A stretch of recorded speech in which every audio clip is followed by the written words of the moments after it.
All right, so we're in our last screencast for chapter 23.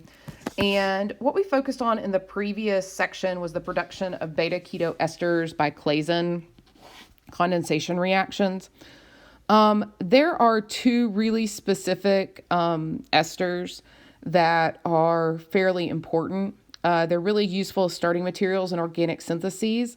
And so a lot of books focus on how to make these and how they're used because they're used so frequently. Now, the reason these are fairly important is because the alpha carbon can be alkylated relatively easily, right? And then the CO2 ethyl group can be removed entirely. So the two that we're talking about here are ethyl 3-oxobutanoate, which everybody talks about as acetoacetic ester. And then the other one is a malonic ester, which its formal name is dimethylmalonate. But if you see this in a question, dollars to donuts, they're going to call it this and they're going to call it this. Those common names are just so common and so well used. That's what we're going to see there. So one of the things that malonic ester is used in is the synthesis of barbiturates. Depressant drugs that have anxiety decreasing and sleep inducing effects, like phenobarbital, right? And that's a medication to control epileptic seizures. And these act on the nervous system and also are extremely addictive. And they can be particularly dangerous because even a slight overdose leads to death. But these are used in the synthesis of pharmaceuticals. So, right, let's look at malonic esters and acetic esters. And so both of these can undergo the following general transformation, okay? Alkylation is relatively easy to carry out because the protons on the alpha CH2 groups are significantly more acidic than normal esters or ketones, okay? So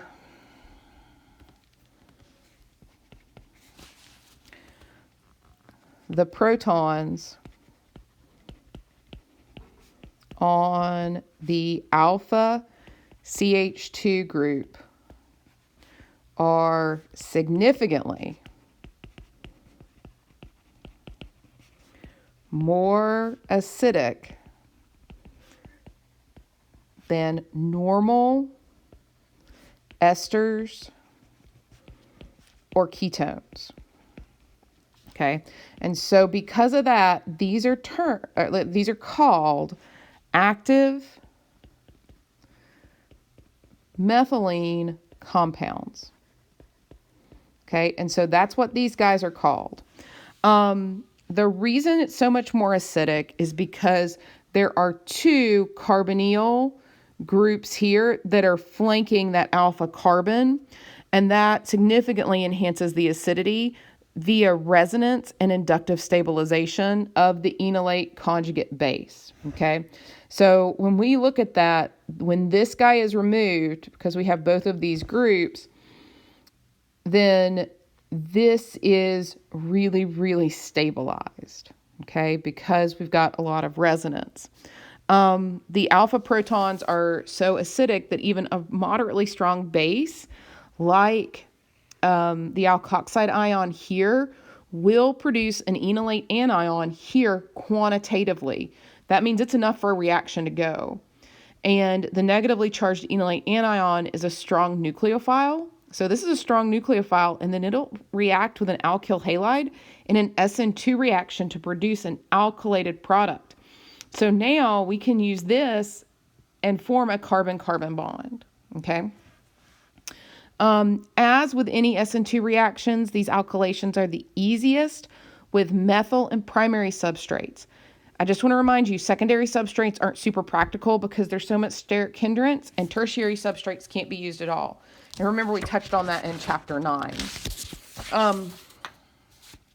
Now, let's talk about the fact that this group can be removed entirely. So to remove that ester group entirely from a beta keto ester or a beta diester, we just simply heat it under acidic conditions, right? And we end up with this particular R group here. Let's look at that mechanism. Now, the mechanism is written here for you. And so what we find is that hydrolysis takes place in several steps and it produces a carboxylic acid. So this is a beta keto acid. Now remember, single bonds can rotate. So this rotates around to where the OH is sticking up next to this carbonyl. And this is a concerted reaction, which means this all happens at the same time. These electrons come here to steal that proton. Those electrons come there to form a double bond. And then these electrons jump here. And you form CO2. And that bubbles out of solution. And so, according to Le Chatelier's principle, right, once that leaves, it really pushes the equilibrium this way. And it undergoes a tautomerization to form the keto form. So this a lot of times is called a decarboxylation, where we are bubbling out that gaseous CO2, okay? Now, beginning with the acetoacetic ester, we can put all these steps together in what's called an acetoacetic ester synthesis, where we start with the acetoacetic ester, right? And then you react it with an alkyl halide, okay? And then you remove this group, and now look, all of a sudden, you've got this really big molecule with a carbonyl functional group. So we put together the two. That's why these are such good starting materials, is because you can make a carbon-carbon bond and then get rid of that. So that now you only have the ketone there in its functionality, and anything that's stuck with an alkyl halide stays here. So it's a super robust synthesis. These are used all the time. Same thing with a malonic ester. When we look here, we have a malonic ester synthesis here. This can, we remove the alpha hydrogen here. It can undergo an SN2 reaction. So we formed a new carbon-carbon bond. Then we heat it up under some acid and we remove this. And now this is our new molecule that we have. So instead of the ketone functionality now, we have a carboxylic acid functionality. So just kind of be aware of these two. We see them all the time. Now, both the acetoacetic ester synthesis and the malonic ester synthesis also lead themselves to dialkylation of the active methylene group. Okay, so what am I talking about here? When we look at both of these, there are actually two acidic hydrogens there. So the first hydrogen can be replaced by an alkyl group, right? And then if you use a stronger base for the second alkylation, you can attach a second alkyl group and then remove it. And you can get a dialkylated, this a lot of times is called an acetone, a dialkylated acetone, but a molecule again with a functional group, and now you can do some branching. Same thing here, but now we have the carboxylic acid functional group here. And so it's pretty cool. You can build really big molecules with these particular two molecules as your starting material, which I think is really neat.